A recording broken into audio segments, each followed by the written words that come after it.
इसको नाम रहेगा और बालाजी उसी नाम से हुए।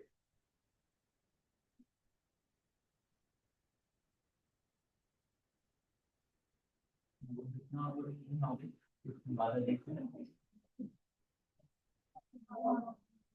अच्छा चलो, अब बालाजी के मैंने राष्ट्रीय से शेयर किया था। बालाजी के यहाँ पे आँख पे ऐसे रहता है। तुमने देखा है क्या? What is the significance of that? जो तिलक रहता है यहाँ तक रहता है। तो उसका सिग्निफिकेंस पता है आपको? बालाजी के तिरुपति बालाजी कितने उठते हैं? ठीक है आप लोग। तो उस समय हम लोगों ने बहुत, तब मैं इंजीनियरिंग के थर्ड ईयर में थे, हम लोग फोर्थ ईयर। तो हम लोगों ने बहुत कथा सुनी थी बालाजी की। वो इसलिए रहता है कि उसमें दो सिग्निफिकेंस है।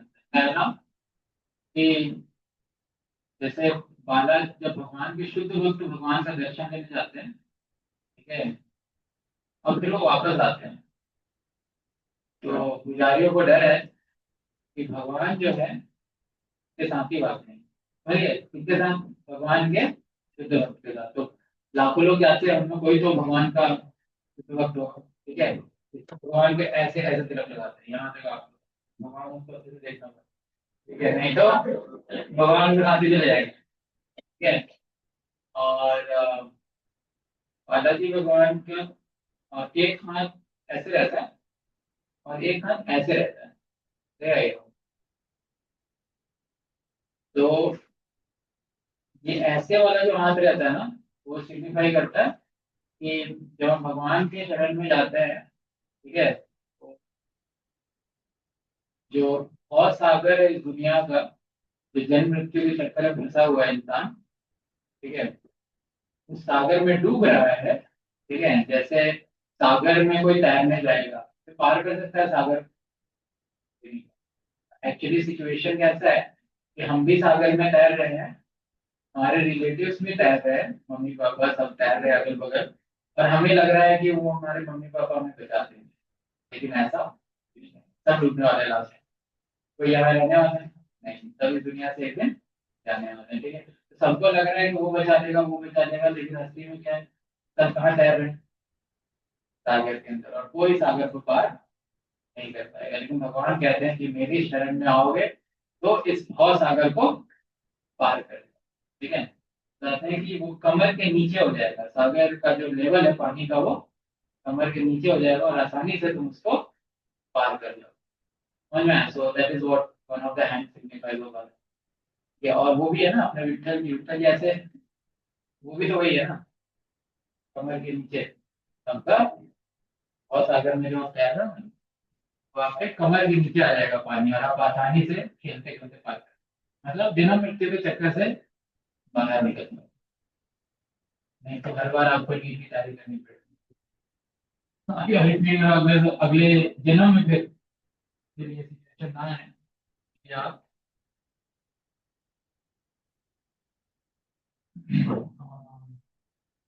ठीक है। आज हम लोग भगवद गीता का एक श्लोक भी पढ़ेंगे, न्यू ईयर सोल्यूशन, ठीक है। नेक्स्ट आप लोग लाइव नहीं और भी पढ़ेंगे चैप्टर।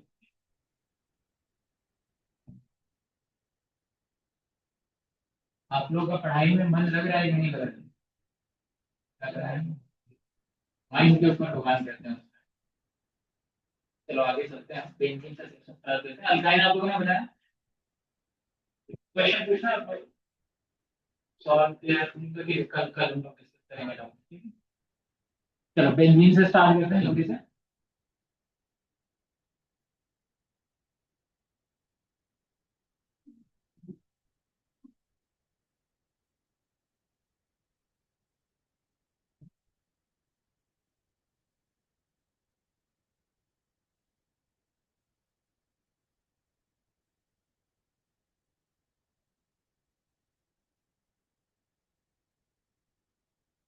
एक बार अल्काइन का सेक्शन हम रीड कर लेते हैं, अगर कुछ रहेगा तो देखते हैं।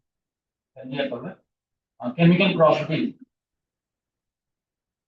Sodium metal, okay, acidic character क्या लिख रहा है? Sodium metal and soda amide are strong basis they react with ethyne to form sodium acetylide with the liberation of dihydrogen gas. These reactions have not been observed in case of ethene and ethane. Why? Because in case of ethene and ethane, they are not so acidic. ठीक है, acidic character किसमें आता है? Alkyne में आता है. Thus indicating that ethane is acidic in nature in comparison to ethene and ethane. Why is it so? Has it something to do with their structure and the hybridization? You have read that hybridization attached to. ठीक है, तो वही सब समझाया हुआ है, वो sp hybridisation है, ठीक है ना. हाँ, सो ये सारे रिएक्शन हम लोगों ने पढ़ लिए, है ना. ये सब रिएक्शन था, ये भी लिख लेना.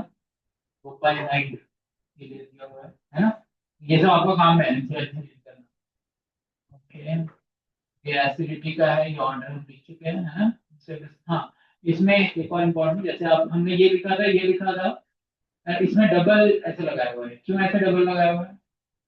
क्योंकि एसिडिटी की एसिडिटी बिल्कुल भी, हाँ, बहुत ही कम है, क्योंकि ये तो अल्केन जैसा हो गया ना, ये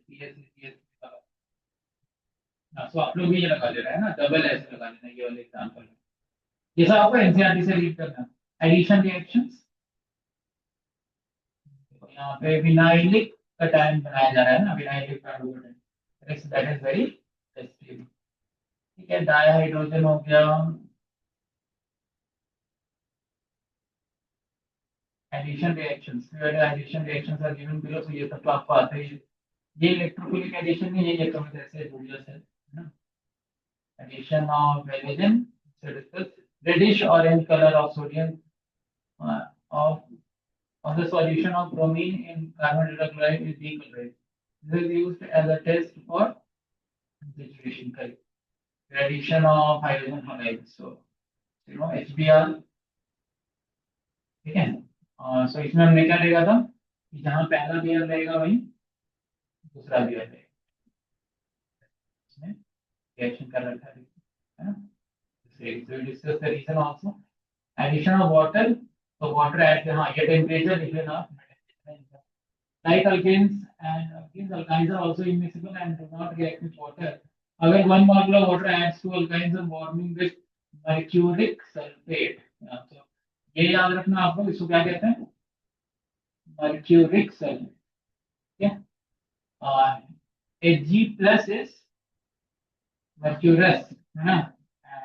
जो लोअर ऑक्सीडेशन स्टेज में सो OUS लगता है, मर्क्यूरिक सल्फेट, ये नाम लिख लेना.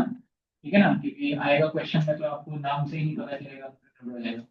Dilute sulphuric acid at 333 kelvin, so right the temperature also 333 kelvin for carbon compound.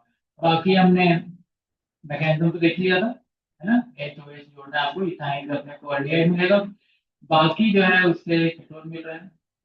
Polymerisation, linear polymerisation आप पढ़ लेना. ठीक है, लीनियर पॉलीमराइजेशन, जैसे यहाँ पर ब्यूटा 1,3 डाइनीन है ना. ये है, तो ये कैसे अटैच हो रहा है, जैसा पॉलीमर चैप्टर में आता है. ये इतना क्वेश्चन नहीं आएगा. ये 2 डबल बॉन्ड CH2, ठीक है, ऐसे. फिर है CH2 डबल बॉन्ड CH2, ठीक है.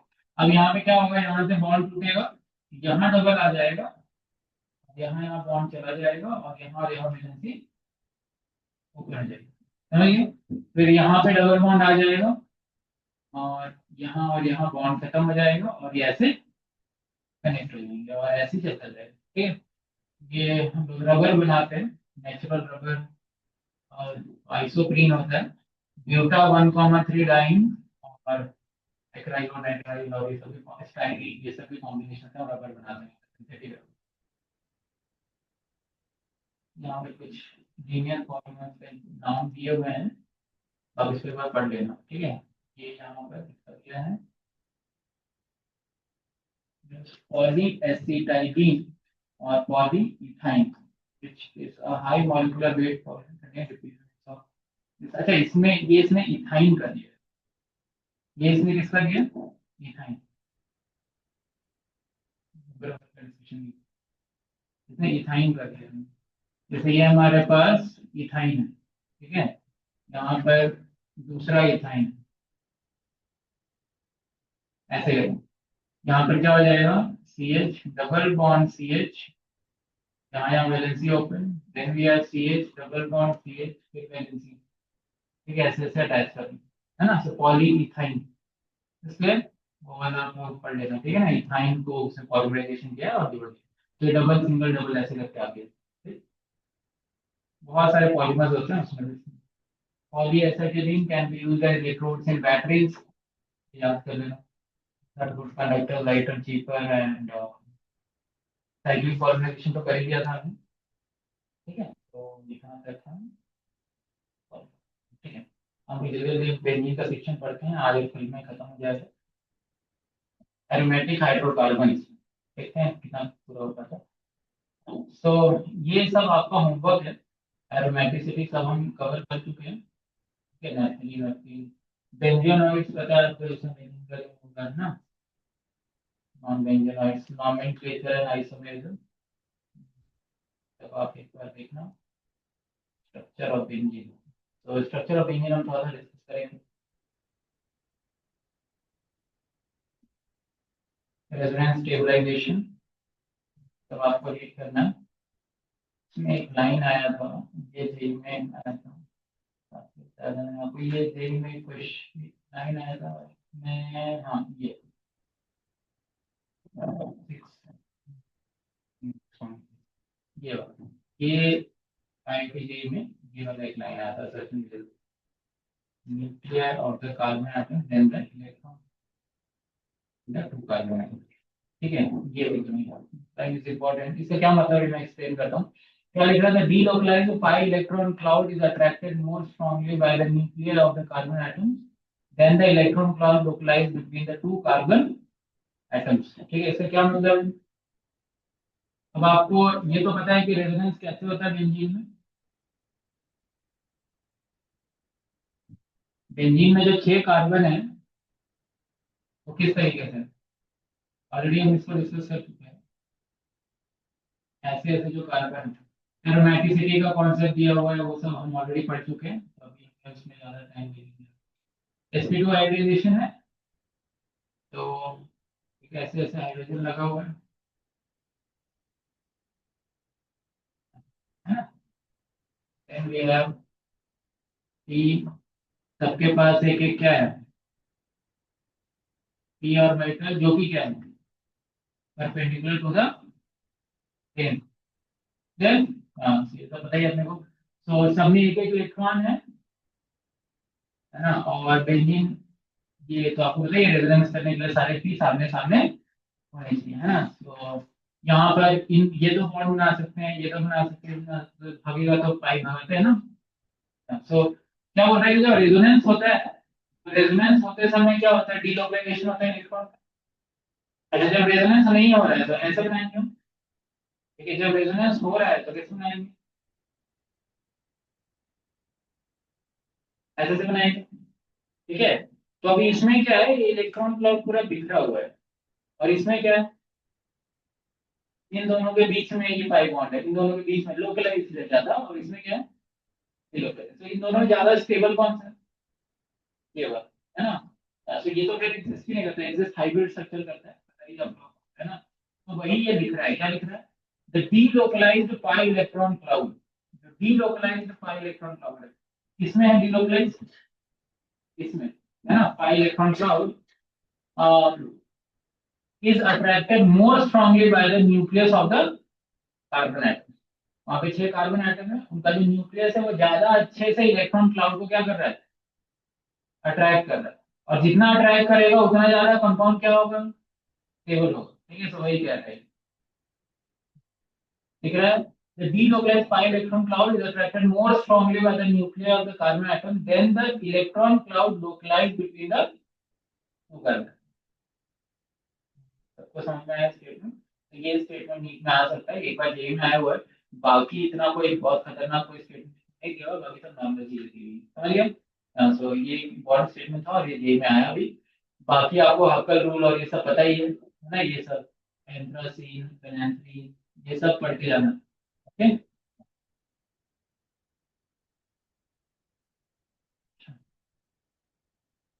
हाँ, इसमें एक और चीज है, जैसे किसी ने पूछा एंथ्रासीन और फिनाइनफ्रीन में कौन ज्यादा स्टेबल होगा, ठीक है। तो इसमें क्या होता है, जिन जिन देखो इसमें भी तीन रिंग है, इसमें भी क्या है, तीन रिंग।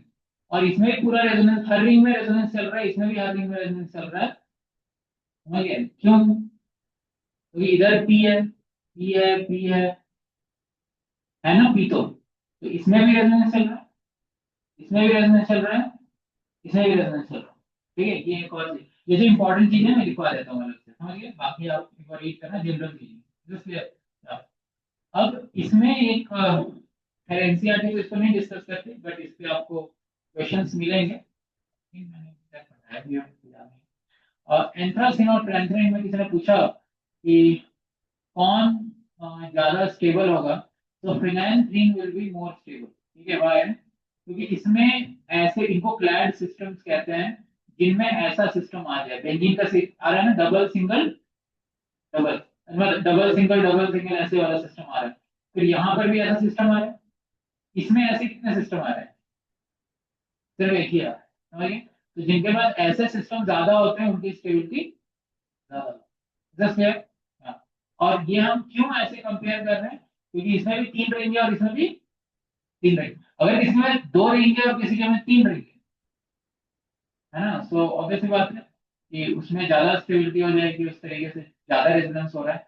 लेकिन इसमें सेम वालों में, इसमें ऐसे सिस्टम, फ्लैट सिस्टम ज्यादा होते हैं, उनकी स्टेबिलिटी ज्यादा होती है। ठीक है, तो इसमें आप लिख लेना, है ना, ये टू फ्लैट सिस्टम से पूरा सिस्टम है ना ज्यादा है, इसकी स्टेबिलिटी ज्यादा है, और स्टेबल।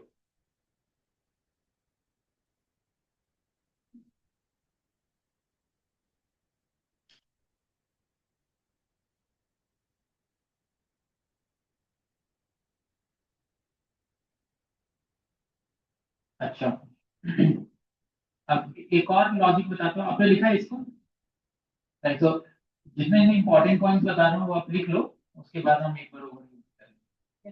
तो पहला एक इम्पोर्टेंट चीज ये बताया मैंने, क्योंकि ऑलरेडी आप सब कुछ पढ़ चुके हो, रेजोनेंस वेजोनेंस असल रूल सब पढ़ चुके हैं। ठीक है, तभी मैं शुरू से पढ़ाने में मतलब करता हूँ, दो चार पॉइंट में बताऊंगा इंपॉर्टेंट वाले, और फिर डायरेक्ट प्रिपरेशन ऑफ इंजीनियरिंग करेंगे, बाकी आप एक बार रीडिंग दे दें। ठीक है, ओके।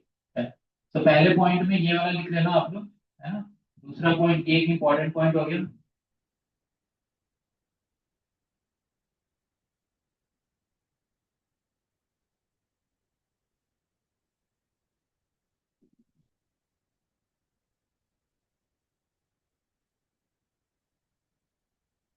Okay, done. ओके, देखो, अब ध्यान से देखना है यहाँ पे। अब जैसे नेफ्थलीन है और यहाँ पर बेंजीन है। ओके, नेफ्थलीन है और बेंजीन है। नेफ्थलीन में कितने रिंग है जिसमें रेजोनेंस चल रहा है? नहीं, दोनों है रिंग। अरे रेजोनेंस दोनों रिंग में चल रहा है, क्योंकि देखो यहाँ पर जो पी और वाइटल है और यहाँ पर जो पी और वाइटल है, वो इसका भी पार्ट रोल प्ले कर रहा है और इधर भी रोल प्ले कर रहा है। आप समझे कि नहीं? वो तो अभी ऐसे बना के बस बताया हुआ है ना, ऐसे दोनों रिंग इक्वलेंट ही, इसमें भी रेजोनेंस चल रहा है और इसमें भी। लेकिन इसमें ये और ये पी और वाइटल जो है, दोनों में शेयर हो रहा है। सबको समझ में आया क्या? तो देखो, जितना ज्यादा रेजोनेंस होगा उतना ज्यादा रेजोनेंस एनर्जी होता है। रेजोनेंस एनर्जी में लिख रहा है, तो क्या लिख रहा है? Difference between the most stable structure, resonating structure, and the hybrid structure.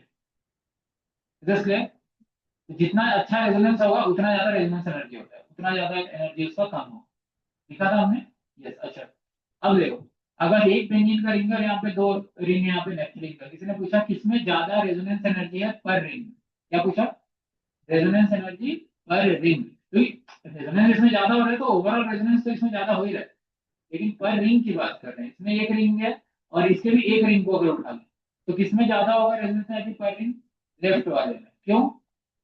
क्योंकि इसमें क्या है, ये फ्री है रेजोनेंस करने के लिए, इसमें क्या है, ये जो बीच वाला है वो दोनों में शेयर हो रहा है, तो कभी इसको मिल रहा है कभी।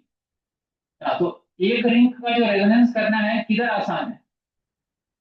इसमें। इसमें इसका सेपरेट है, सेपरेट 6 एटम कार्बन एटम का रेजोनेंस करना है। समझ गया? तो इसमें resonance energy per ring is more in benzene as compare to naphthalene because this two atoms are getting shared in resonance. Okay, तो ये एक और थर्ड पॉइंट आप देख सकते हो, यानी ये सब आने के चांसेस कम है एनसीईआरटी को डिस्कस नहीं करते, अच्छे कॉन्सेप्ट है। Resonance energy per ring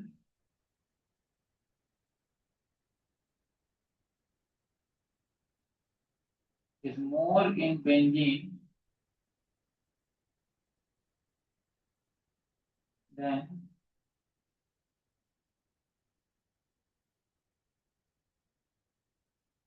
naphthalene।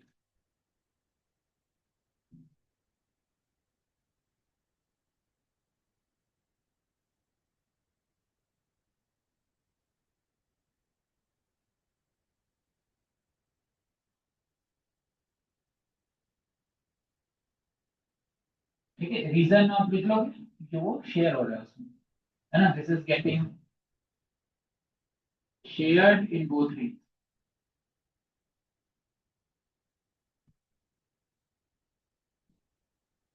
ये शेयर हो रहा है।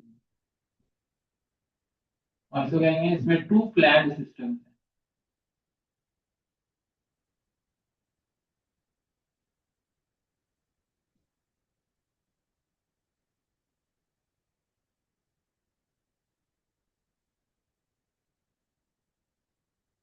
एक ही फ्लैट सिस्टम। ठीक है, सेकंड पॉइंट हो गया, थर्ड पॉइंट।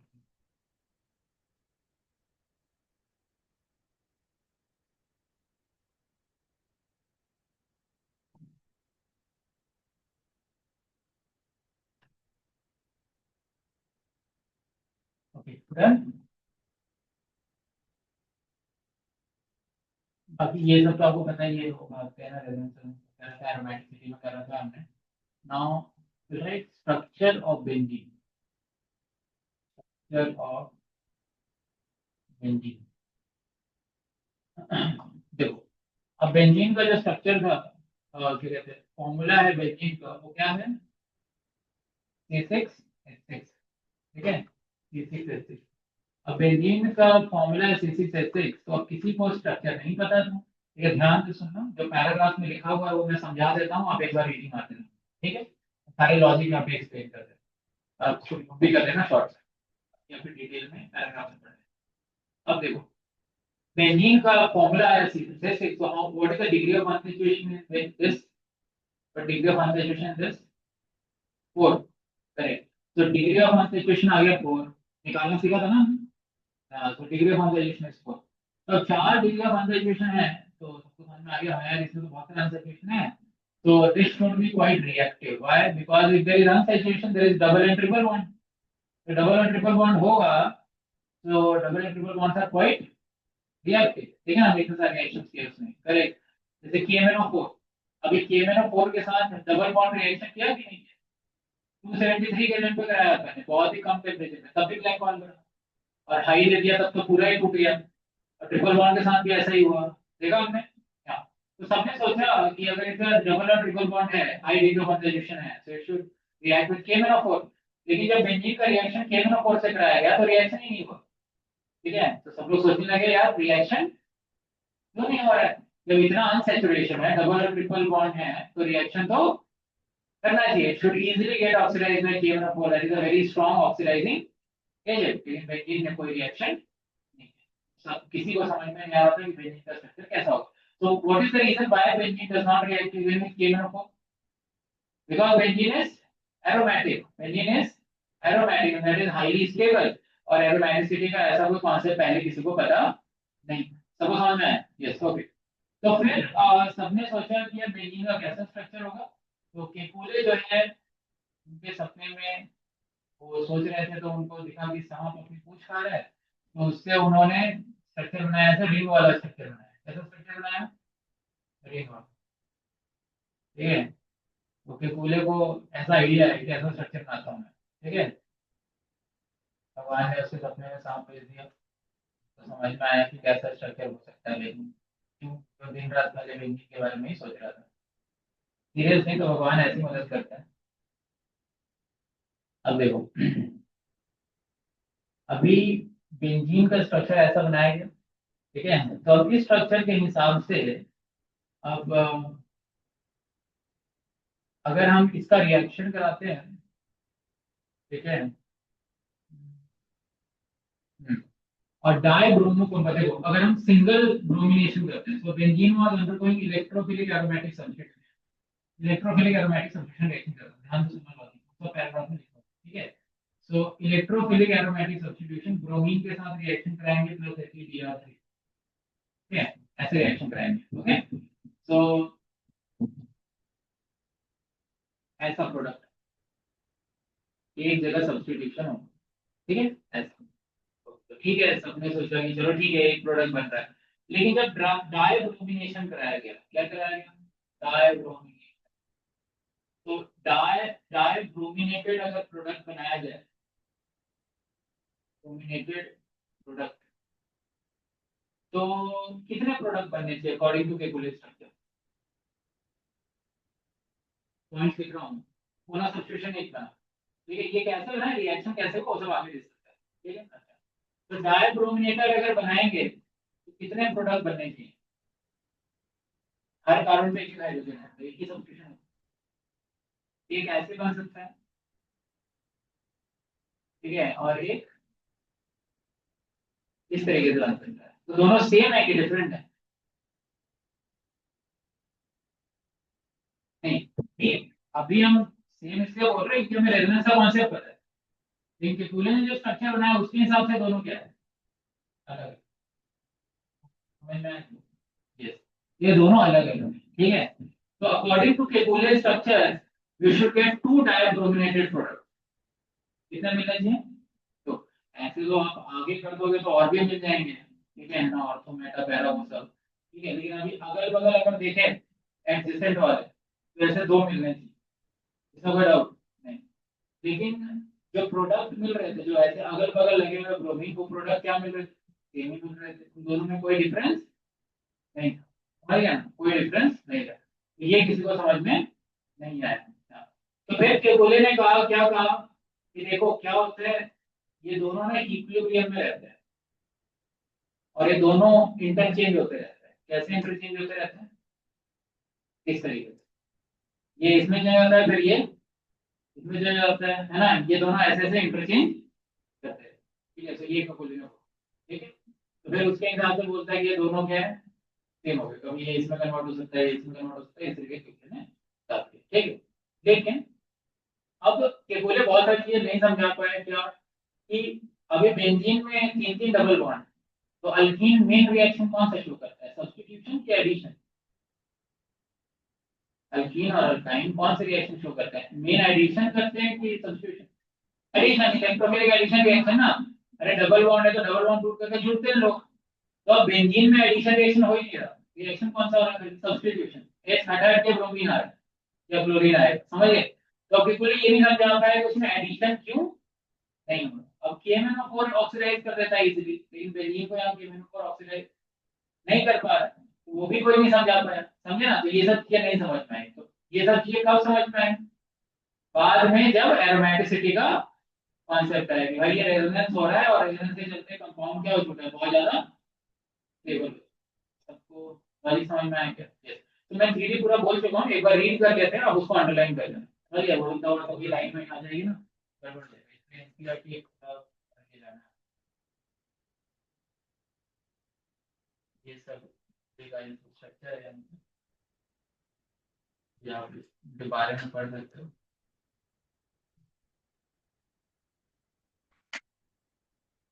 ठीक है, पूरा ही पढ़ लेते हैं। Aromatic hydrocarbon, these hydrocarbon are also known as arenes, ये मार्क कर दिया ना आप लोग NCERT, ठीक है। एरोमेटिक हाइड्रोकार्बन को और क्या कहते हैं, एरीन्स, ये सब आपको अपने नोट्स में लिख लेना है ना, basic. Since most of them possesses pleasant odor, Greek word aroma meaning pleasant smelling, ठीक है। तो ये एरीन्स इसीलिए इसका नाम आया है ना, ये नोट कर लेना।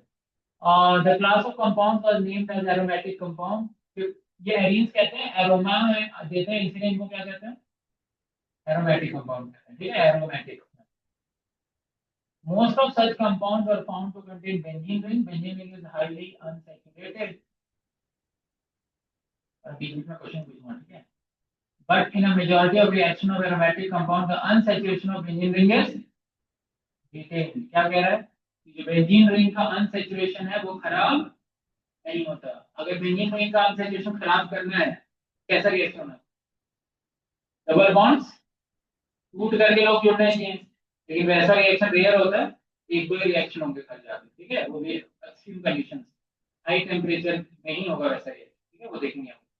और या तो रिंग टूट जाए, लेकिन बेंजीन का रिंग नहीं टूटेगा क्योंकि बहुत ज्यादा स्टेबल होता है.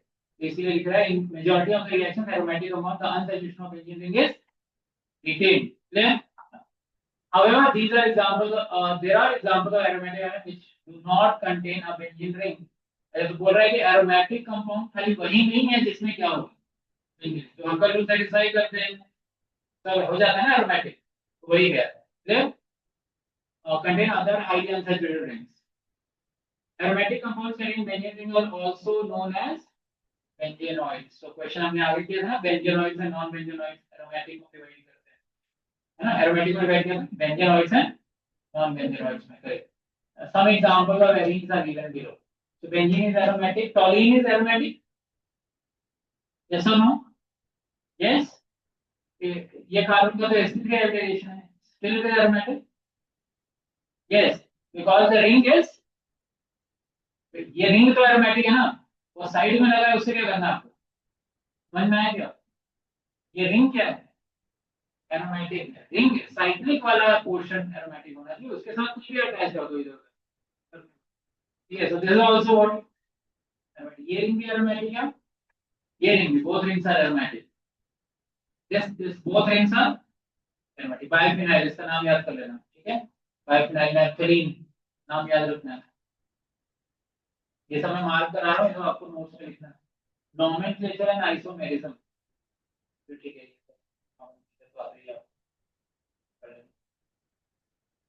ठीक है. Structure of benzene. Benzene was isolated by Michael Faraday in 1825. The molecular formula of benzene CCl indicate a high degree of unsaturation. ठीक है, जैसे से बताया वही सब लिखा हुआ है, ध्यान से उसको और मार्क करते रहना. This molecular formula did not account for the relationship to corresponding alkenes, alkenes you have studied in earlier sections of it. What do you think about its possible structure due to its unique properties and unusual stability? It took several years to assign its structure. Benzene was found to be a stable molecule and found to form triozonide. Now ये ozonide वाला भी हम reaction discuss करेंगे. Ozone से reaction करता है because ozone is very reactive. ठीक है, ओजोन हाईली रिएक्टिव होता है. प्रेजेंस ऑफ, तो क्या किया गया, ये स्टार लगा के पॉइंट लिखना है, ठीक है? Benzene is a stable molecule और उसने ट्राइओजोनाइड बनाया. ट्राइओजोनाइड बनाया मतलब इसके पास कितने डबल बॉन्ड है? 3 डबल बॉन्ड. उससे ये पता लग गया कि बेंजीन में क्या है, 3 डबल बॉन्ड. ठीक है, ये मैं लिखूंगा, है ना? ये तो एक क्वेश्चन, ये ओजोन डिस्कस करेंगे आगे अपन. अच्छा, benzene was further found to produce one and only one monosubstituted derivative. ठीक है, कितने monosubstituted derivative? 1. ठीक है, which indicated that all the 6 carbon and 6 hydrogen atoms of the benzene are identical. On the basis of this observation, August Kekulé in 1865 proposed the following structure of benzene. Okay, so आपको ये question आ सकता है कि August Kekule ने जो है किसके basis पे बेंजीन का स्ट्रक्चर बनाया? तो 2 रिएक्शंस. फर्स्ट, ओजोनोलिसिस, ओजोन ट्राइओजोनाइड बनाएगा, तीनों डबल बॉन्ड पे. सो ही गॉट एन आइडिया कि वहां पे 3 क्या है, double bond. Correct. And second, benzene एक ही मोनोसब्स्टिट्यूटेड प्रोडक्ट बना रहा था. इसका मतलब सारे कार्बन क्या है, आइडेंटिकल. समझ गए? तो ये 2 रिएक्शन से अगस्त केकुले ने अपने स्ट्रक्चर दिया बेंजीन का. Clear? Propose the following structure of benzene having cyclic arrangement of 6 atoms with alternate single and double bond and 1 hydrogen atom attached to each carbon atom. The Kekulé structure indicates the possibility of 2 isomeric. Now see, Kekulé structure जो उसने बनाया indicates the possibility of 2 isomeric 1,2 dibromobenzene. ठीक है, तो उसके structure 2 बन सकते हैं. In one of the isomers, the bromine atom are attached to doubly bonded. ये 2 आइसोमर. इसमें क्या है, इधर लगा हुआ है और इसमें इधर लगा हुआ है, दो बनने चाहिए। However, benzene was found to form only one ortho substitute product. लेकिन असली में दोनों प्रोडक्ट क्या थे, सेम थे, दोनों की प्रॉपर्टी एकदम सेम थी। हमें पता है कि क्यों सेम है, क्यों, क्योंकि असली में क्या चल रहा है, रेजोनेंस चल रहा है, लेकिन उस समय ये पता नहीं था। ठीक है, this problem was overcome bye Kekule by suggesting the concept of oscillating nature of double bond in benzene। तो केकुले ने क्या कह दिया, ये दोनों एक दूसरे में क्या कर रहे हैं, ऑसिलेट कर रहे हैं, है ना, इक्विलिब्रियम में है दोनों। किसमें है? ऐसा, ये जब हम ऐसे वाला एरो बनाते हैं ना तो वो रेजोनेटिंग स्ट्रक्चर के लिए बनाते हैं, उनको इक्विलिब्रियम बनाना तो कैसे बनाना है, दोनों एरो डिफरेंट है, समझ में आया? मैंने शायद ये बना दिया था, ऐसे बनाना है इक्विलिब्रियम में, हमेशा इस तरीके से बनाना है। क्लियर? जब रेजोनेटिंग स्ट्रक्चर बनाते हैं तब कौन सा बनाना है, ये सिंगल वाला बनाना है, क्योंकि असली में कैनोनिकल स्ट्रक्चर एग्जिस्ट नहीं करते। जब आप ऐसा बनाते हो मतलब ये दोनों एग्जिस्ट करते हैं, थोड़ा ये बना हुआ है और थोड़ा, दोनों का मीनिंग डिफरेंट है। This clear? तो पिकुलिन ने बोला दीज आर ऑसिलेटिंग, है ना, oscillating nature of double bonds in benzene as shown in below. Now, even with this modification, the equivalent structure of benzene fails to explain unusual stability and presence of preference to substitution reaction than addition reaction. तो आपको पूछेगा कि equivalent structure क्या नहीं explain करता है। First, why benzene is so stable, and second, why benzene gives substitution reaction more preference than addition। ये चीजें explain नहीं कर पाया, which could later be explained by resonance। बाद में इसको किसने एक्सप्लेन किया, रेजोनेंस। Things is clear? तो ये रेजोनेंस वाला तो ये पार्ट आपको पता ही है कैसे कैसे रेजोनेंस होता है, वो आप एक बार रीड कर लेना। जो दो लाइन अंडरलाइन कराया था वो इंपॉर्टेंट है ना, और बाकी तो आपको पता ही है। और एरोमेटिसिटी का कॉन्सेप्ट आता ही है आपको, ये सब वही दिया हुआ है ना, नेफ्थलीन एरोमेटिक है ना, ये सब आपको एग्जांपल्स अच्छे से दिख रहे हैं। तो now will go to preparation of, जल्दी से हम लोग प्रिपरेशन ऑफ बेंजीन पे चलते हैं। ये सिंपल ही, इसमें कुछ है नहीं, इजी सा है, ये इसलिए बताया था प्रिपरेशन ऑफ बेंजीन। हम लोग टॉपिक डाल लेते हैं। तो बेंजीन के सेक्शन में फर्स्ट बेसिक कॉन्सेप्ट्स। तो बेसिक कॉन्सेप्ट्स में आप समझ गए क्या क्या लिखना है आपको, क्या क्या लिखना है, स्ट्रक्चर ऑफ बेंजीन के बारे में लिखना है। ठीक है, पहला, और कुछ इंपॉर्टेंट पॉइंट्स, इंपॉर्टेंट पॉइंट्स जो मैंने आपको दिए। और एरोमेटिसिटी तो आपको आता ही है, ठीक है, एरोमेटिसिटी का कॉन्सेप्ट आता ही है आपको, ठीक है, और डिस्कस करते हैं। ये तीन चीजों का आपको फोकस करना है इसमें। तो then second, go for preparation of benzene. Third,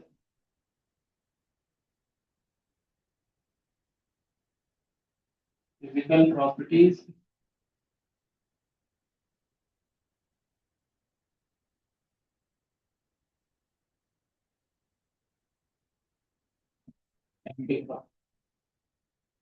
और लास्ट है कार्सिनोजेनिटी।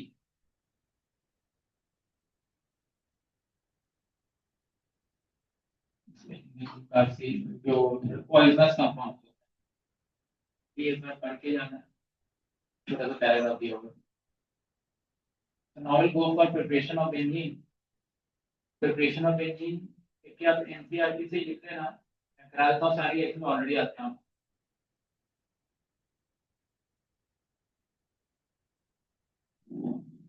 ठीक है, तो हमने बेंजीन कहाँ कहाँ बनाया पीछे, एरोमेटाइजेशन इन हेक्सेन से, और रेड और आयरन किससे, इथाइन से, राइट, और ऑर्गेन बनाया। ठीक है, अच्छा एक और यहाँ पर दिया हुआ है डीकार्बोक्सिलेशन, ये आपको आता है ये पहले से। तो पहले लिखा हुआ है इसमें कौन कौन सा दिया, cyclic polymerisation of ethyne. Second क्या दिया है, डीकार्बोक्सिलेशन, ये भी आपको आता है, sodium salt of benzoic acid है, Na2CO3 निकाल दोगे H लगा, क्या बन जाएगा, बेंजीन बन जाएगा। अच्छा तीसरा, ये रिएक्शन फिनॉल के सेक्शन में आएगा, अल्कोहल फिनॉल ईथर में रिडक्शन ऑफ फिनॉल। तो फिनॉल को जब जिंक डस्ट के साथ हीट करते हैं तो ये क्या करता है, ये वाला ऑक्सीजन खींच लेगा और ये H यही रहेगा, क्या बन जाएगा, बेंजीन। और प्लस दे रहे हैं, क्लियर है? हाँ, ये बस याद कर लो, डायरेक्ट इसका कोई वो नहीं है, मैकेनिकल जरूर नहीं है। Phenol is reduced to benzene by passing its vapours over heated zinc dust. तो इसका फिजिकल प्रॉपर्टीज है, ये तीनों रिएक्शन आप लिख लेना। फिजिकल प्रॉपर्टीज को पढ़ लेते हैं। एरोमेटिक हाइड्रोकार्बन का non polar molecule obviously benzene क्या है, non polar, and are usually colorless liquids or solids with a characteristic aroma. You are also familiar with naphthalene balls, which are used in toilets and for preservation of clothes because of unique smell of the compound and the moth repellent property. Aromatic hydrocarbons are immiscible with water but are easily miscible with organic solvents. They burn with a sooty flame. Okay, so what is the sooty flame? Carbon content रह जाएगा उसमें, ठीक है, पूरा burn नहीं हो पाएगा उसमें ना, कार्बन कार्बन थोड़ा दिखेगा, ठीक है। नाउ विल गो फॉर, वो भी सूटी फ्लेम के साथ बर्न करते हैं, पूरा रेडिश जैसा फ्लेम होगा, पूरा नहीं जलेगा, बहुत कार्बन कंटेंट काफी अच्छा है। अच्छा, now will go to chemical properties. बस हाँ, तो ये अब हमारा लास्ट सेक्शन है। हाँ, तो ये इंपॉर्टेंट सेक्शन है। पहले इलेक्ट्रोफिलिक एरोमेटिक सब्स्टिट्यूशन बताया गया, वही मेन रिएक्शन है। फिर एडिशन रिएक्शंस में एक दो रिएक्शन बताया है, क्वेश्चन डायरेक्टिव इन्फ्लुएंस। पहले तो टेबल बना लेंगे या कर लेना, preparation of benzene, physical property पे लिख लेना। फिजिकल प्रॉपर्टी में क्या क्या इंपॉर्टेंट चीज क्या है, गैरमा होता है, और नेफ्थलीन वाला एग्जांपल, ठीक है, और वो पानी में सॉल्युबल नहीं होते हैं, ऑर्गेनिक सॉल्वेंट में सॉल्युबल होते हैं ना, नॉन पोलर सॉल्वेंट, ठीक है, और बर्न से सूखी flame. The last is chemical property, तो इसको अच्छे से देखना, यही हमारा important chemical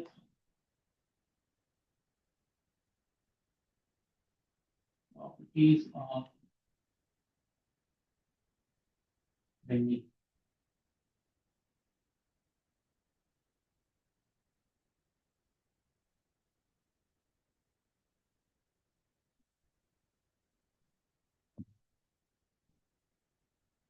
chemical reaction first,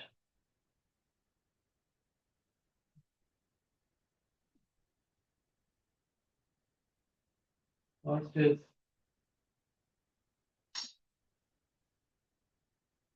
electrophilic aromatic substitution.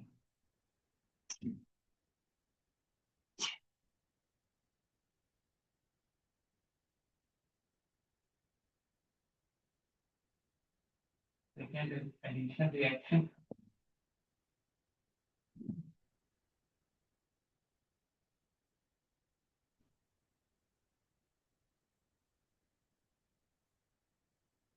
Third oxidation और एक ओजोनोलिसिस। ऑक्सीडेशन में मैं थोड़ा डिस्कस कर दूं, ये रिएक्शन जो आगे का होता है यहाँ पर क्वेश्चंस में आएगा। फोर्थ इज ओजोनोलिसिस, ये सब एनसीईआरटी के कॉन्टेक्स्ट में, ठीक है, यहाँ पर अलग से नहीं दिया एनसीईआरटी, लेकिन इससे क्वेश्चन आए।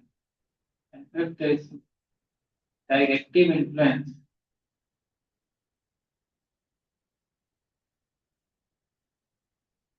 Directive influence of different groups of a functional group, directive influence of a of a functional group in a mono substituted benzene.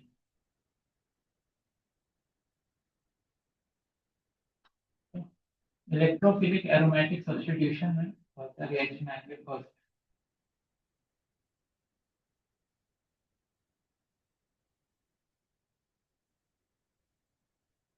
halogenation, second nitration, sulfonation,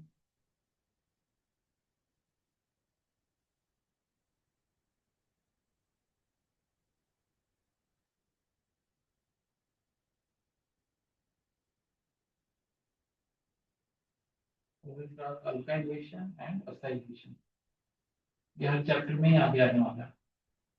addition reaction में एक है कैटालिटिक हाइड्रोजनेशन, क्या topic इन्होंने दिया है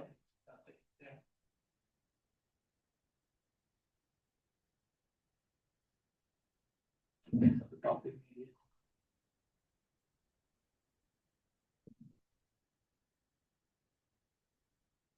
catalytic reduction and P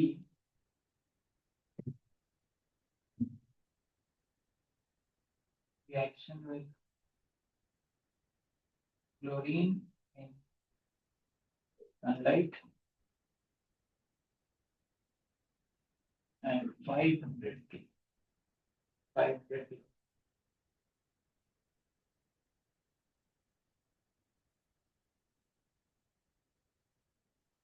Oxidation ठीक है, ozonolysis बाकी सभी देखते हैं कि कवर करने की कोशिश करते हैं। कल हमारा टॉपिक ऑलमोस्ट निपट जाएगा।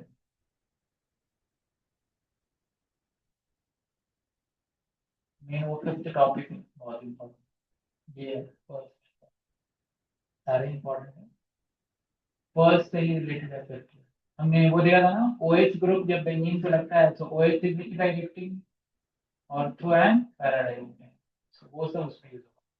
डायरेक्टिव इलेक्ट्रोड कहाँ डायरेक्ट करेगा इलेक्ट्रोफाइल, है ना, मेटाबॉलिज्म हो गया कहाँ डायरेक्ट करेगा, और वो जो टेबल है वो यहीं पे काम में आने वाला है।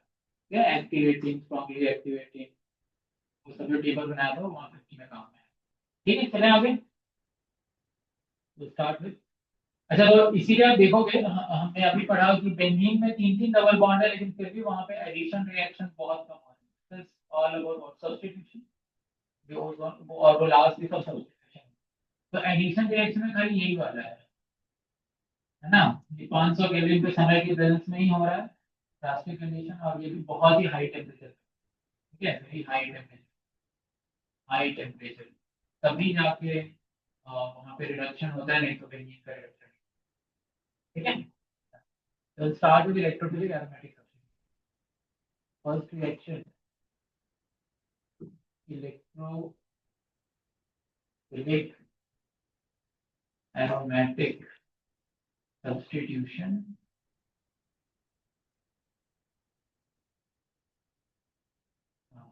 तो सब्स्टिट्यूशन रिएक्शन में बहुत सारे रिएक्शन दिए थे, इलेक्ट्रोफिलिक एरोमेटिक सब्स्टिट्यूशन ऐसे ऐसे। तो इलेक्ट्रोफिलिक एरोमेटिक सब्स्टिट्यूशन में देखो हमने वहां पर लिखा है बेंजीन एंड सब्स्टिट्यूटेड बेंजीन, है ना, जो मैकेनिज्म है, तो वो यहाँ पर अब आ रहा है। देखते हैं कैसे रिएक्शन होगा।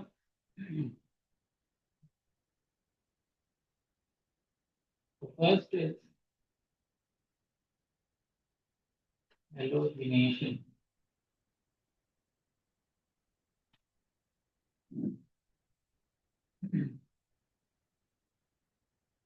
क्लोरीनेशन और आयोडीनेशन करना थोड़ा मुश्किल होता है। ठीक है, इसमें बेंजीन बेंजीन के ऊपर क्लोरीन और आयोडीन को लाना मुश्किल का, तो वो लाने के लिए अपन आगे जाएंगे ना, तो डाइजोनियम सॉल्ट के थ्रू लाते हैं, किसके थ्रू लाते हैं। बट क्लोरीन और ब्रोमीन को आसानी से बेंजीन पे डायरेक्टली लाया जा सकता है, तो इसीलिए यहाँ पर हम ज्यादा डिस्कशन किसका करेंगे, क्लोरीनेशन है, ब्रोमीनेशन। ठीक है, हाँ, let us start with chlorination. First इसी में ए है, देख लेना है, तो आई थिंक हेलोजिनेशन में ए डाला है ना, हाँ। तो इसमें आप पहला ऐसे लिख दो क्लोरीनेशन, क्लोरीनेशन। अच्छा, बेंजीन क्या है, इलेक्ट्रोफाइल है कि nucleophile. Benzene is a nucleophile, binding benzene के रिंग में एक हाथ घूम रहा है, ठीक है, इसमें न्यूक्लियोफाइल। तो बेंजीन के पास कौन आएगा, इलेक्ट्रोफाइल। ठीक है, तो अगर हम चाहते हैं कि बेंजीन में सब्स्टिट्यूशन करने का मतलब क्या है कि बेंजीन के हर कार्बन पे क्या लगा हुआ है, हाइड्रोजन, हम हाइड्रोजन हटा करके कोई हाइड्रोजन से substitute करें। अब बेंजीन के पास हम चाहते हैं कि क्लोरीन आके एच हटा के Cl लग जाए, सब्स्टिट्यूशन ना। तो हमें क्या जनरेट करना होगा, Cl+। Cl+ जनरेट होगा तभी वो किसके पास आएगा, बेंजीन के पास आएगा, कि बेंजीन के पास कौन आ सकता है, इलेक्ट्रॉन। समझ गए? यस। तो अब हमें ऐसा नहीं है कि बेंजीन के सामने क्लोरीन रख देंगे तो रिएक्शन हो जाएगा, क्लोरीन तो नहीं आएगा इसके पास। इसके पास कब आएगा क्लोरीन, जब वो किस फॉर्म में होगा, Cl+ के फॉर्म में होगा। किसमें होगा, Cl+। So general representation of electrophile is E+। General representation क्या है, E+। अभी फर्स्ट हेलोजिनेशन में क्लोरीनेशन कर रहे हैं तो Cl+ जनरेट करना होगा, क्लोरीनेशन करेंगे तो नाइट्रेशन में NO2 सब्स्टिट्यूट करते हैं तो क्या जनरेट करना होगा, NO2। सल्फोनेशन में SO3 होता है, ठीक है, कोई मैंने लिख रहा हूँ यहाँ तो प्लस फॉर्मेट में नहीं है। अगर हम CH3 सब्स्टिट्यूट करना चाहते हैं तो क्या जनरेट करना होगा, CH3+। समझिए, हाँ, अल्काइलेशन, फिर आप अल्काइलेशन। असाइल ग्रुप करना चाहते हैं RC डबल बॉन्ड O। समझिए, तो जब इस फॉर्मेट में होगा तभी वो बेंजीन के पास आएगा, ठीक है। तो अभी हम पहला प्रॉपर मैकेनिज्म से करेंगे, फिर बाकी बाय डिफॉल्ट करेंगे। तो यहाँ पर हम Cl2 से डाल देंगे तो यहाँ रिएक्शन नहीं। Cl2 के साथ हमें एक ऐसे बंदे को डालना होगा जो हमें Cl+ जनरेट करते थे। So we are putting here anhydrous HCl3। तो यहाँ पर अब जो रिएक्शन होगा उसमें एक H हट जाएगा और H को हटा करके कौन आ जाएगा, Cl आ जाएगा। बाकी जगह ऐसे लगे हुए हैं, खाली एक H हट करके Cl आ जाएगा। बाकी बाय प्रोडक्ट हम यहाँ पे नहीं लिख रहे हैं, मैकेनिज्म देखेंगे किस तरीके से। सबको समझ में आया? यस। तो अब ये क्या कर रहा है, ये कॉम्बिनेशन अब क्या कर रहा है कि वहाँ H हट के क्या जगह Cl आ गया, वो अब हमें समझना है। बट हाँ, तो ये किस मैकेनिज्म से हुआ रिएक्शन, एरोमेटिक सब्स्टिट्यूशन। वो कैसे हुआ वो भी समझेंगे, वही मैकेनिज्म समझना है। क्लियर है देखो। Good। अब देखो ध्यान से देखना सभी लोग, इस मैकेनिज्म को देखेंगे हम और इसी मैकेनिज्म को बार बार रिपीट करेंगे बाकी केस में। तो step one is generation of electrophile, generation of electrophile. तो हम समझ चुके हैं कि अगर Cl को सब्स्टिट्यूट करना है तो Cl+ जनरेट करना होगा, ठीक है। यहाँ पे AlCl3 है और यहाँ पे Cl2।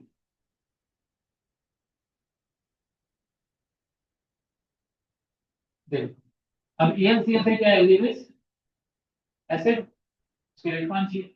अब Cl के दोनों एटम पे क्या है, लोन पेयर ऑफ इलेक्ट्रॉन। तो अब AlCl3 आकर के इस Cl का क्या खींचने लगेगा, इलेक्ट्रॉन खींचने लगेगा। तो मैं आगे पीछे पढ़ा था। अच्छा, तो अब क्या है, ये AlCl3 Cl से इलेक्ट्रॉन खींच रहा है, तो ये Cl किससे खींचेगा, बगल वाले Cl को, है ना। ये तो अब क्या होगा, वो धीरे धीरे AlCl4- बना देगा और ये यहाँ से टूट जाएगा, समझ गया, Cl-। तो and will get what, Cl+। ठीक है, Cl+ मिल गया। जिनको ऑलरेडी आता है ना, 2 साल से पढ़ ही रखा है, आप लिख लिख के प्रैक्टिस करो, है ना, मेरे से पहले लिख लो आप। तो AlCl4- बन गया और Cl+ बन गया, ठीक, ओके। तो हमारे इलेक्ट्रोफाइल जनरेट हुआ कि नहीं हुआ, जनरेट हो गया, करेक्ट। तो AlCl3 का यही काम है। हाँ। क्या AlCl3 के अलावा भी कोई ऐसा कर सकता है, वो भी कर सकता है, वो हम देखेंगे थोड़ी देर में। अभी ये काम तो हो गया ना अपना ना। अब ये अब बताओ नेक्स्ट स्टेप क्या होगा, Cl का सब अटैक करने जाएगा ना किसके पास, बेंजीन पे। बेंजीन का इलेक्ट्रॉन जाएगा वहां पे अटैक करने, हाँ। So attack of electrophile on benzene form carbocation intermediate, carbocation बनाएगा, ठीक है, दैट इज, उसको कहते हैं अल्यूमिनियम आयन। ये सब नाम हम लोग पढ़ेंगे। कार्बोकैटायन बनता है, याद रखो। क्वेश्चन आया था जी एडवांस में, मैच द फॉलोइंग में किस रिएक्शन में कार्बोकैटायन है, किसमें कार्बन आयन है। अल्यूमिनियम आयन लिखा हुआ है but that is a carbocation, okay. So कैसे कार्बोकैटायन बना, ध्यान रखना, and this is the rate determining step of this reaction. तो यहाँ पर हमारे पास बेंजीन है, हर कार्बन पर एक एक हाइड्रोजन है, हर कार्बन पर एक एक हाइड्रोजन है, ऐसे, ठीक है। अब यहाँ देखेंगे Cl+ है, Cl+ आया, यहाँ पर आया, इलेक्ट्रॉन लेने आया, वो इलेक्ट्रॉन कहाँ बंद है, डबल बॉन्ड में, पाई बॉन्ड में ना। तो अभी रेजोनेंस करने के लिए जा रहा हूँ, और सपोज ये पाई बॉन्ड शिफ्ट हुआ, ये पाई बॉन्ड शिफ्ट हुआ, ठीक है, कहाँ शिफ्ट हुआ, इधर शिफ्ट, इस पे क्या आ गया माइनस, और इस पे क्या आ गया, कोई डाउट इसमें नहीं। रेजोनेंस चल रहा है, भाग रहा है, और आपको तो पता ही है कि जब भी कार्बन कार्बन डबल बॉन्ड होगा, और जैसे HBr में H प्लस आता था, तो आता था तो पाई बॉन्ड क्या होता था, शिफ्ट होता था ना, तभी तो H प्लस पकड़ेगा उसको, नहीं तो कैसे पकड़ेगा, ठीक। तो अब इसने जो है Cl प्लस को इलेक्ट्रॉन पकड़ना है, पाई बॉन्ड इस पे शिफ्ट हो, और इस पे क्या आ गया माइनस, इस पे क्या आ गया प्लस। तो Cl प्लस किसको पकड़ेगा, प्लस वाले को कि माइनस वाले को, हाँ। बट बाय डिफॉल्ट एरो हम ड्रॉ करते हैं कहाँ, माइनस से प्लस, करेक्ट, तो ऐसे ड्रॉ कर देंगे इस तरीके से। एक्चुअली मुझे ऐसे नहीं लिखना चाहिए, हाँ, मुझे ऐसे डबल बॉन्ड में ही लिखना चाहिए, वो तो मैंने समझाने के लिए ऐसे तोड़ दिया, ठीक है। तो असली में क्या हो रहा है, ये डबल बॉन्ड ये गया इसलिए, right, this is how we should write. अच्छा, तो अब क्या हुआ, पाई बॉन्ड टूट गया, पाई बॉन्ड टूटा, से आ गया प्लस, इधर से आ गया प्लस, से आ गया प्लस, इस पे कितने, एक Cl आ गया और एक H आ गया, कोई डाउट इसमें नहीं। बाकी सब जगह एक एक हाइड्रोजन तो है ही, वो हम दिखा नहीं रहे, ओके। तो ये क्या बन गया, कार्बोकेटायन बना कि नहीं बना, कार्बोकेटायन बना, ओके बन गया। अब देखो, now this is rate determining step of this gauge, why, क्योंकि यहाँ पर ये रिंग ने अपनी एरोमेटिसिटी को खो दी, यहाँ ये रिंग क्या था, एरोमेटिक, यहाँ क्या है, non aromatic, non aromatic anti aromatic, ये क्या है, नॉन एरोमेटिक है या एंटी एरोमेटिक, हाँ, एंटी एरोमेटिक, एंटी एरोमेटिक कैसे, नॉन एरोमेटिक, यहाँ पे sp3 एरोमेटिक कहाँ रिंग पूरा हो रहा है, फोरेन पाई इलेक्ट्रॉन होना चाहिए, लेकिन वो पूरा रिंग में घूमना चाहिए ना, कहाँ घूमेगा, यहाँ घूमेगा ही नहीं, sp3 आ गया ना तीसरी, सबको समझ में आया, this is what, non aromatic, so compound has become from aromatic to, and this obviously this will be slow, वो अपनी एरोमेटिसिटी को खोना नहीं चाहेगा, दिस क्लियर। अब ये बन गया, अब ये क्या करेगा, यहाँ पर जो बन गया है ये रेजोनेंस करेगा, और रेजोनेंस से क्या होने की कोशिश करेगा, स्टेबलाइज होने की कोशिश करेगा, क्यों? चलो रेजोनेंस से कुछ तो स्टेबलाइजेशन मिल रहा है, लेकिन इसको पूरा स्टेबलाइजेशन नहीं मिल रहा है, इससे तो ये बहुत कम स्टेबल, फिर यहाँ से यहाँ आएगा,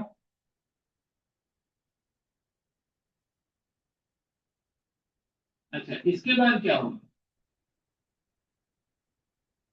फिर ये पाई यहाँ से आ जाएगा, अब आगे नहीं बढ़ सकता, है ना, फिर से यही बनेगा, फिर पीछे आएगा, तो अब कहता है हाइब्रिड स्ट्रक्चर, हाँ सबको मिला के हाइब्रिड स्ट्रक्चर बनाएंगे, कैसा बनेगा, क्या रिंग पूरा होगा, नहीं रिंग पूरा यहीं तक बनाएंगे, समझ गए, यहाँ पे Cl और एक H, और रिंग में क्या घूम रहा है, प्लस, तो this will be the hybrid structure, सबको समझ में आया, रिंग पूरा नहीं करना है, क्वेश्चन आ जाएगा इस रिएक्शन का इंटरमीडिएट कौन है, यही हमारा रिंगियम है,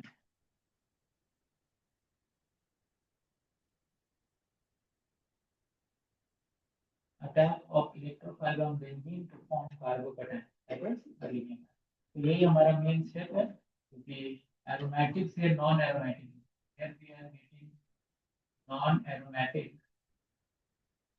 here we have aromatic,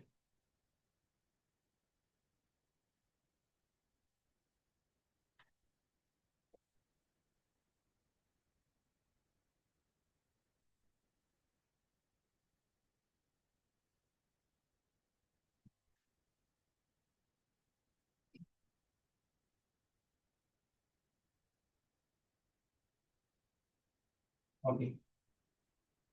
अब last step, removal of H plus,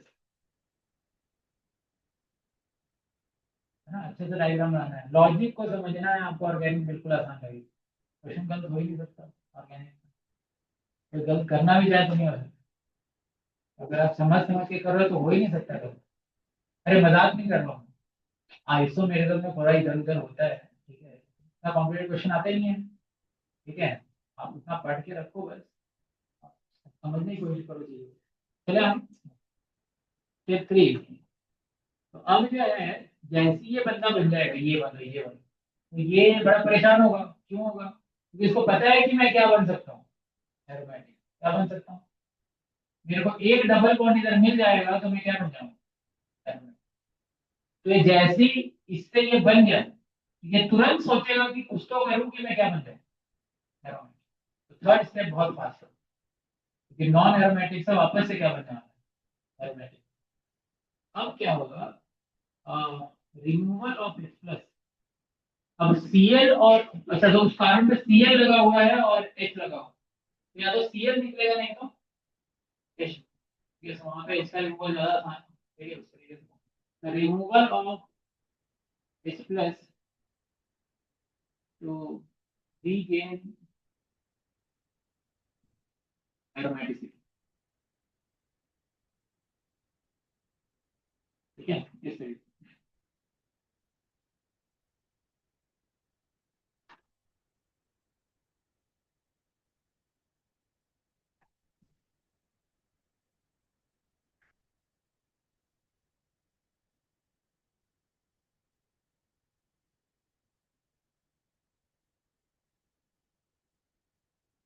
AlCl4 minus आएगा और यहाँ से जो है इस H प्लस को खींचेगा, और H प्लस को जैसे ही खींचेगा तो बॉन्ड यहाँ से यहाँ आ जाएगा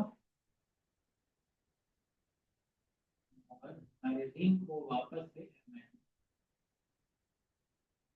Cl आ जाएगा,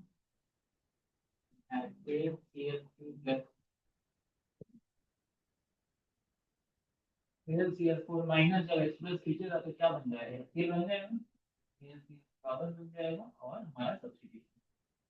तो वापस से एरोमेटिक बन गया हमारा compound and this step is fast,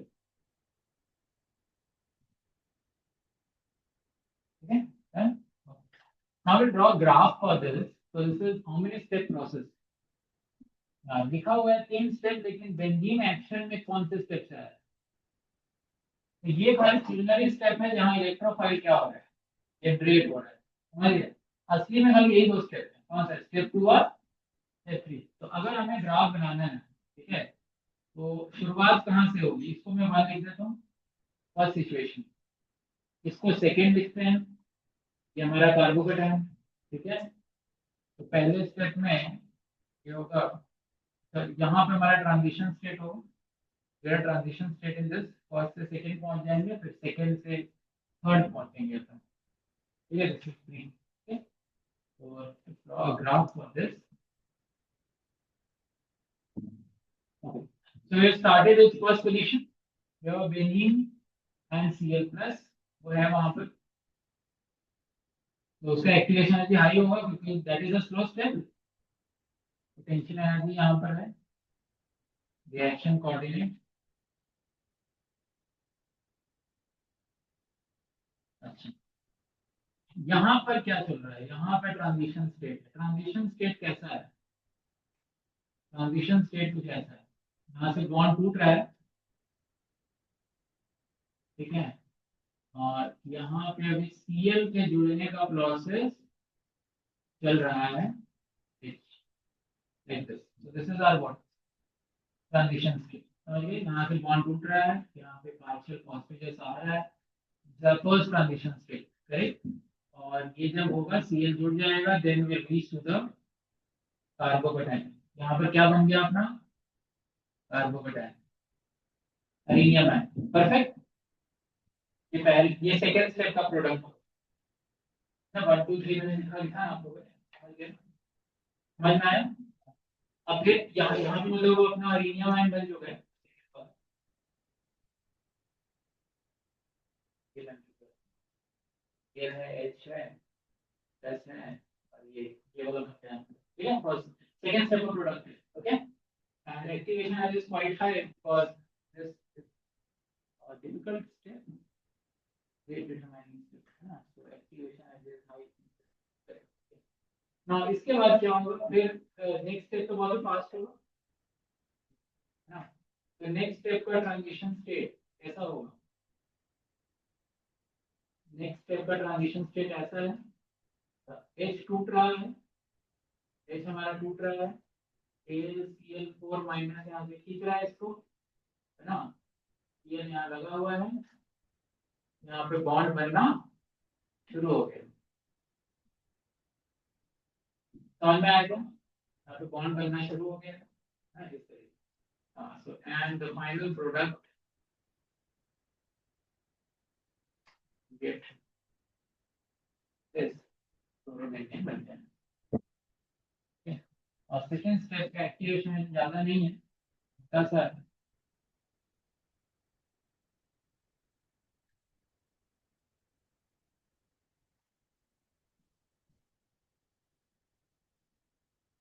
तो ये कौन सी स्टेप्स को दिखा रहा है, वो हमने लिखा है मैकेनिज्म में, स्टेप 2 और स्टेप 3।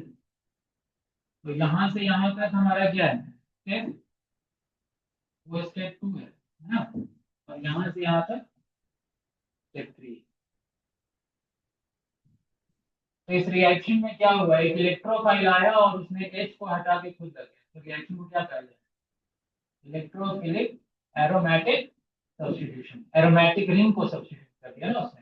हाँ, तो यहाँ पे इलेक्ट्रोफिलिक सब्स्टिट्यूशन भी कह सकते हो, एरोमेटिक रिंग लगा देते हैं। क्या है? तो हमने क्लोरीनेशन कर दिया, अब हम बाकी और कंडीशन देखेंगे, क्लोरीनेशन और ब्रोमिनेशन की। पहले हमारा नाइट्रेशन सल्फोनेशन फिर इसका रिएक्शन खत्म हो जाएगा आधे घंटे में, और फिर ट्राई करके 1 घंटे में बाकी कवर करें, बच गया तो साइड में करें। अब लोग बता रहे कितना पेपर में देना, ये पहले वाला दे सकते हैं, एक्चुअली मेन क्वेश्चन बनते हैं लास्ट में, फिफ्थ टॉपिक जब होता है। चलें आगे बढ़े। सो इसमें अब देखो, अ, अगर आपको FeCl3 प्लस Cl2 दिया हो तो क्या बनाना है आपको, FeCl4 माइनस और Cl प्लस, इसके भी आप जनरेट कर सकते हो, ठीक है। कभी कभी ऐसे लिखा रहेगा Fe प्लस,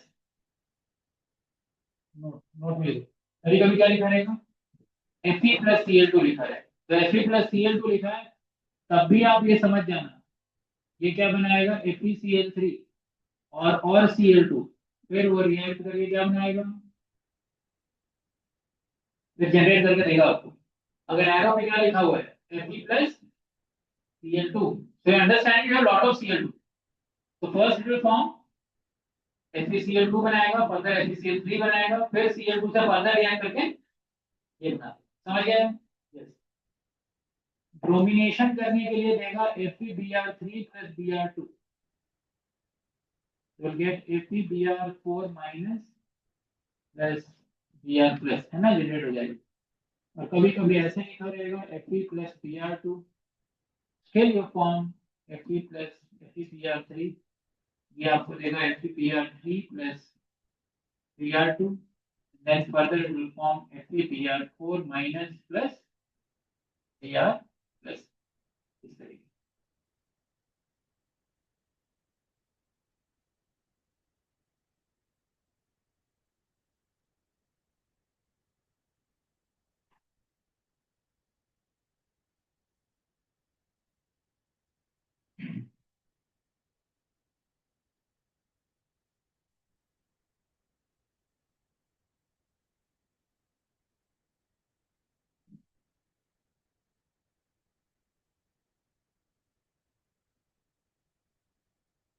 ठीक है, डन। हाँ, तो इसके आगे कल डिस्कस करेंगे, ठीक है ना। सो हम लोगों ने ऑलमोस्ट ये पहला मैकेनिज्म में कवर कर लिया, यही चीजें बार बार रिपीट होती है, ठीक है। सो हम लोग एक श्लोक डिस्कस करते हैं, 5 मिनट है हमारे पास। ये रेजोल्यूशन,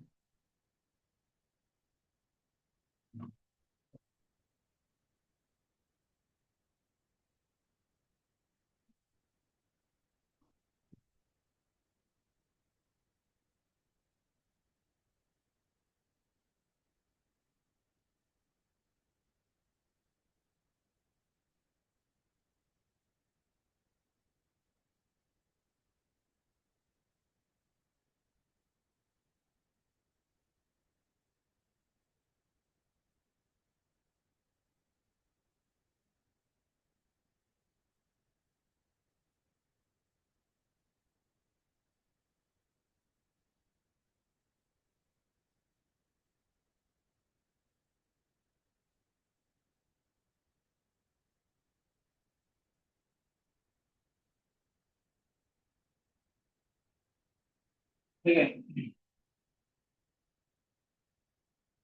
ठीक है, सॉल्व रिपीट करोगे? ओके, ठीक है, मैं रिपीट करता हूँ, आप मेरे पीछे करो, ठीक है। उद्धारेत आत्मनात्मानम्, उद्धारेत आत्मनात्मानम्, नात् नात्मानम् अवसादयेत्, आत्मैव हि आत्मनो बन्धुर्, आत्मैव रिपुर् आत्मनः. What is the meaning of this? Directly see the translation. One must deliver himself with the help of his mind. Deliver मतलब क्या होता है?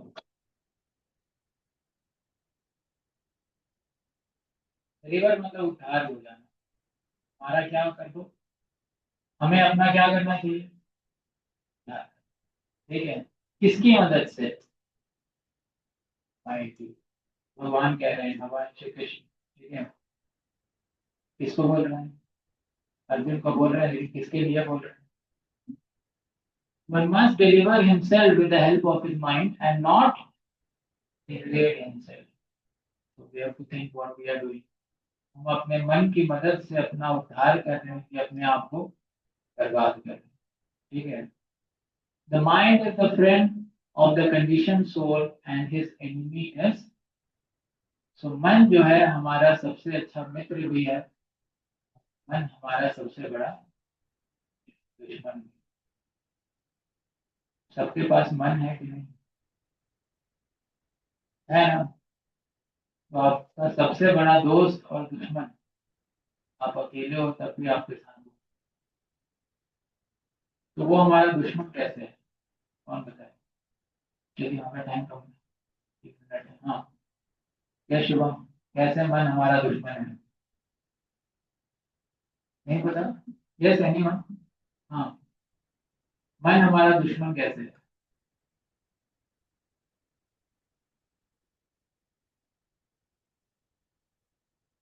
ओके, ठीक है. तो मन कहेगा कि अरे, आज पढ़ने की क्या जरूरत, कल पढ़े. ठीक है.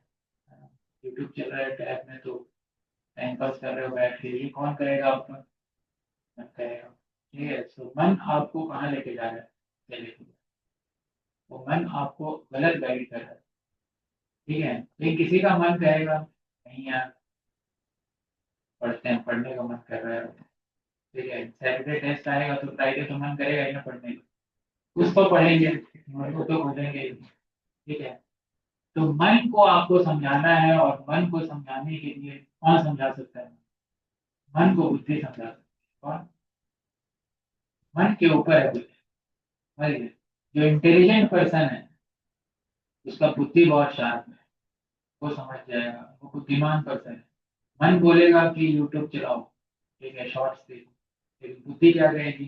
अरे बेवकूफ है क्या, शॉर्ट देखेगा तो मम्मी पापा रिजल्ट देखेंगे तो गालियां सुनने को मिलेंगी. ठीक है. हमारे करियर नहीं होगा, क्या करेंगे आगे? समझे? ये कौन कहेगा आपको? बुद्धि कहेगा. समझ में आया? तो बुद्धि जिसका स्ट्रांग होगा वो मन को समझा देगा.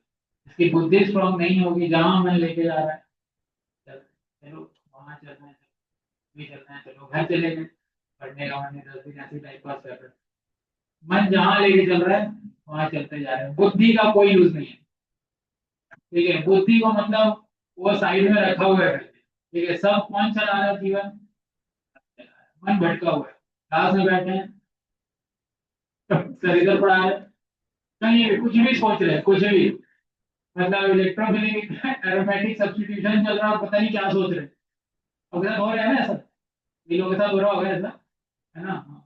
तो कई लोगों का मन तो कुछ और ही चल रहा होगा. ठीक है. तो बुद्धि को स्ट्रॉन्ग करो. ठीक है. बुद्धि वाली लंच करने से नहीं होगा स्ट्रॉन्ग.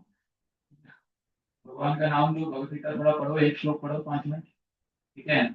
और अपने गोल पे फोकस रखो. तो क्या लिखा है? One must deliver one. आपका उद्धार कब हो जाएगा? जब आप नीट में अच्छा हो जाएगा, तो अपने आप अपना उद्धार कर लो. किसकी मदद से? मन की मदद. तो आपके साथ घूम रहा है वो चीज, जो आपको नीट निकलवा भी सकता है और नीट में दुआ भी सकता है। समझ गया? और वो कौन है?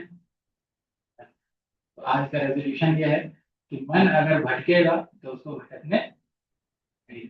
मन को कंट्रोल करना है। और मन कैसे कंट्रोल होगा? बुद्धि लगानी है उससे।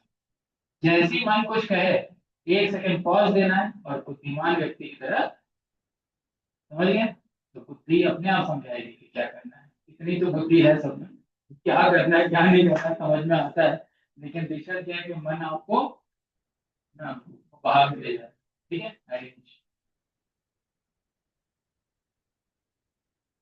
हाँ तो सर भी ले सकते हैं। कल आप भी सॉल्व। ठीक है सर। Thank you. हाँ अल्काइन, हाँ अल्काइन का, अल्काइन का सब कुछ और बेंजीन में भी लिखा होता है। आप लोग बोलोगे उतना नहीं कर सकते।